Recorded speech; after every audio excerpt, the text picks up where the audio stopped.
Olá, pessoal, tudo bem? Aqui é o Thiago. Nesse vídeo eu vou falar a respeito da produção O Homem-Formiga e a Vespa, que está disponível no serviço de streaming da Disney Plus. Uma das coisas que eu considero que seja importante serem ditas logo no começo é que esse filme ele se propõe a ser um filme diferente dentro desse universo da Marvel. Que muitas vezes foi criticada aí por se sustentar através de uma fórmula que já estava dando sinais de desgaste, né? E o filme aqui se propõe a ser uma produção mais complexa, mais grandiosa, que se passa num universo particular, mas ainda assim ela não se nega a explorar os elementos dessa fórmula que ficou conhecida como sendo a fórmula dos filmes da Marvel. O que foi algo, para mim, que nunca me incomodou, até porque foi essa receita de filmes que fez com que eu me empolgasse e me interessasse pelos filmes de super-herói. Então, isso para mim nunca foi um demérito. Mas aqui o filme ele tenta é, sair um pouco desse formato, digamos assim, engessado, que a gente viu em muitos filmes, mas que funcionou muito bem desde os filmes lá do Homem de Ferro, do Thor, do Capitão América, até mesmo aquele Incrível Hulk, que foi protagonizado pelo Edward Norton, mas ao mesmo tempo ele tenta emular um pouco da estética e da narrativa que a gente viu no Thor Ragnarok. O que acaba sendo um pouco frustrante é que esse filme acaba não sendo tão divertido quanto os próprios filmes anteriores do Homem-Formiga, o que não deixa de ser um pouco decepcionante, né? O Homem-Formiga e a Vespa, ele se assume como uma aventura familiar que procura explorar o carisma e a identificação que a gente tem com esses personagens que já foram apresentados anteriormente. Então, ele estabelece muito bem essa questão da exploração da dinâmica entre pai e filha, do Scott e da Cassie, e também da Janet com a Vespa, né? Além de trazer de novo o Dr. Hank, que assume uma espécie de figura paterna de todos, né? E eles precisam enfrentar dentro do lado reino quântico, a ameaça do Kang, o Conquistador, que ele tem um plano de destruir todos os mundos que fazem parte do multiverso, né?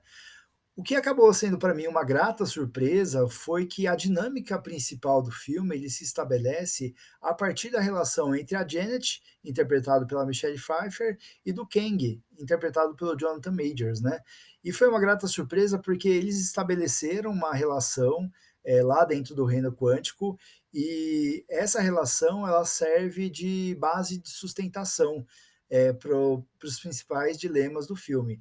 E não é à toa que a Michelle Pfeiffer e o Jonathan Majors acabam sendo os principais destaques do filme. Né? Ela é uma atriz muito experiente, madura, elegante, muito segura de si. E o Jonathan Majors empresta uma imponência muito forte para o personagem, através de um tom de voz muito sereno, muito pacato e que de forma nenhuma faz com que ele se torne menos ameaçador. Pelo contrário, é através dessa sutileza que ele consegue fazer com que o personagem seja um vilão ainda mais ameaçador. Mas com certeza, a Michelle Pfeiffer e o Jonathan Majors são os melhores adjetivos que esse filme ele merece, né? O filme ele se propõe a ser um espetáculo visual, né? Um espetáculo aí de efeitos especiais. E felizmente os efeitos especiais que a gente vê aqui nesse filme estão muito mais caprichados do que aqueles que a gente viu, por exemplo, no Fraco Amor e Trovão, né? O terceiro filme do Thor. E aqui os efeitos especiais estão muito mais coloridos, arrojados, eles estão muito mais inventivos, né? As estéticas que são utilizadas no emprego desses efeitos especiais são muito mais plurais e até mesmo psicodélicos.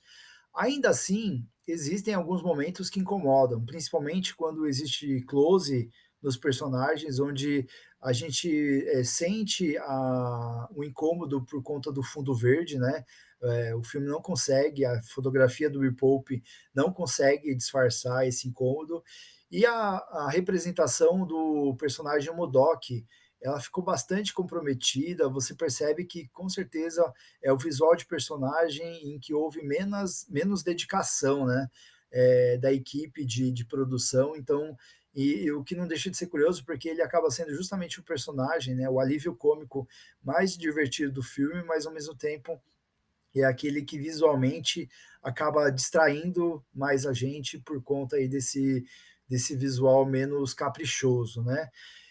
O que eu acho também falta com relação a essa questão da exploração do reino quântico é que faltou talvez um olhar mais curioso, tanto do diretor Peyton Reed quanto do roteirista, o Jeff Loveness, para explorar essa excentricidade do reino quântico, né? O quão criativo e imaginativo é aquele universo, né? Faltou um pouco mais de deslumbramento e de incômodo, até mesmo dos personagens, né? Eles entram no reino quântico, com exceção da Janet, que já esteve por lá, parece que eles não sentem nenhum tipo de estranhamento ou de deslumbramento por conta de tudo aquilo, daquele universo, né? Parece que eles foram somente para um outro lugar, foram fazer uma viagem para um outro lugar e não existe nada de especial naquele reino quântico, né? Então acho que faltou um pouco de explorarem um pouco mais dessa particularidade daquele mundo, né? Que, digamos assim, que viajar para o reino quântico não é uma viagem assim tão comum, né? Tão usual, né? Então faltou um pouco dessa exploração do estranhamento com relação àquele universo, o que fez com que aquele universo fosse considerado tão especial e diferente, né?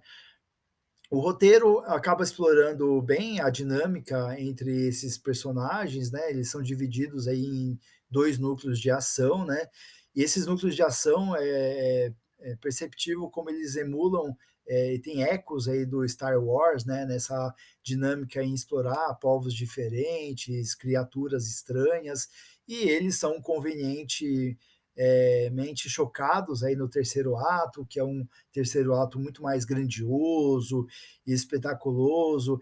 Espero que não tenha sido intencional por parte do diretor tentar fazer aqui um mini clímax parecido ou que remeta ao que a gente viu no último Vingadores, porque aqui é uma cópia pálida daquela tentativa, né? Então o clímax ele nunca chega a ser tão empolgante, marcante como a trilha sonora do Christopher Beck quer transparecer, né? Então não é um terceiro ato assim extremamente eficiente.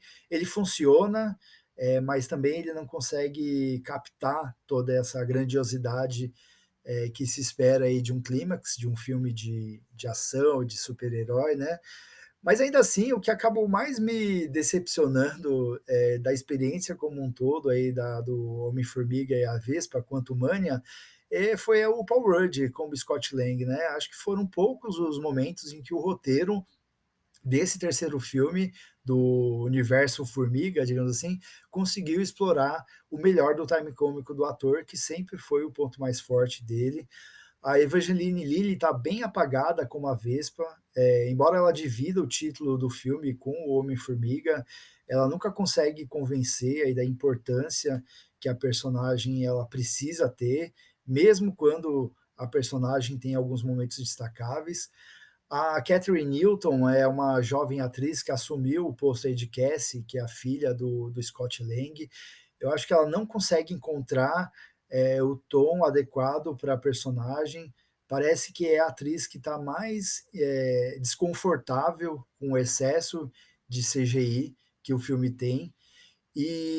Mas ao mesmo tempo ela demonstra um certo carisma, né? Então eu acredito que é, ela talvez seja uma atriz recorrente aí que a gente vai voltar a ver em outros filmes aí do universo cinematográfico da Marvel, e eu acredito que seja uma atriz que mereça e que possa ser lapidada aí para encontrar o tom correto para a personagem. Já o Michael Douglas, o personagem dele acaba assumindo uma postura muito mais funcional dentro do roteiro, servindo para a narrativa mais para desempenhar algumas atividades específicas, mas sempre que o ator surge em cena, ele está sempre muito espirituoso, demonstrando estar muito à vontade naquele ambiente, então acaba sendo uma presença sempre muito carismática aí por parte do Michael Douglas, né?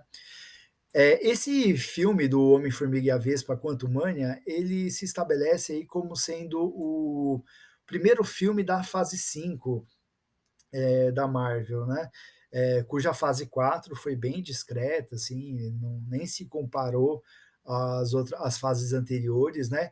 Mas de uma maneira isolada, esse filme consegue se estabelecer aí como uma aventura familiar bastante simpática e agradável, que se favoreceria mais se tivesse um melhor senso de humor, né? Se a pegada cômica fosse mais forte, até mesmo para os padrões dos filmes da Marvel e até mesmo para os padrões do próprio Homem-Formiga, né? Esse filme talvez tenha sido o menos divertido, o menos que explorou essa questão da parte de comédia, que não deixa de ser um ponto negativo aí para o filme, mas ao mesmo tempo ele se beneficia, né, de todas as virtudes dessa fórmula da Marvel, ainda que ele queira se estabelecer como um filme diferente aí dos próprios padrões aí que a gente viu, né? Então, entre prós e contras, o filme acaba tendo um saldo bastante agradável, né?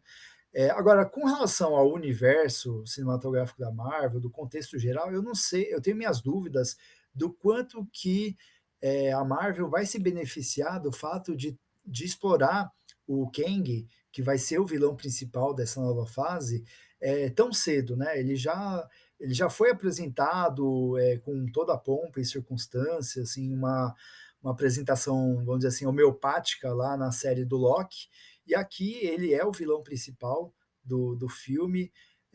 Então, mesmo que a gente saiba, e aí acho que quem for assistir o filme vai entender o que eu estou falando, que ele vai ser explorado, esse mesmo personagem vai ser explorado de formas diferentes daqui para frente, eu não tenho minhas dúvidas do quanto que a própria Marvel se beneficia de já logo de cara fazer essa apresentação desse vilão, ainda que a gente vá ver ele de uma maneira diferente nos próximos filmes, né? Então fica aqui essa minha dúvida do quanto que a Marvel se beneficia de explorar esse vilão num filme, já no primeiro filme da fase 5 da Marvel. De qualquer forma, a minha consideração final, né, a minha nota final para Homem-Formiga e a Vespa Quantumania é nota 7. Eu não acho que é o melhor filme da trilogia Formiga, eu ainda assim continuo achando o primeiro filme um pouco melhor, que eu acho que ele tem mais essa identidade de explorar o bom humor, de levar esse universo do personagem pelo lado cômico. Eu acho que o primeiro filme ele foi mais bem sucedido com relação a isso. Esse filme com certeza é bem melhor que o segundo, que eu acho que o segundo é o mais irregular dos três. E eu fecho esse meu comentário indicando a cotação como sendo 3 estrelas de 5. E você? O que você achou desse filme do Homem-Formiga e a Vespa Quantumania? Você tem alguma opinião diferente? Você realmente considera que esse filme ele teve um saldo positivo ou você acabou ficando muito mais decepcionado do que eu? Deixe os seus comentários. Caso você não seja inscrito no canal, se inscreva e a gente se vê no próximo vídeo, tá bom? Grande abraço. Tchau, tchau.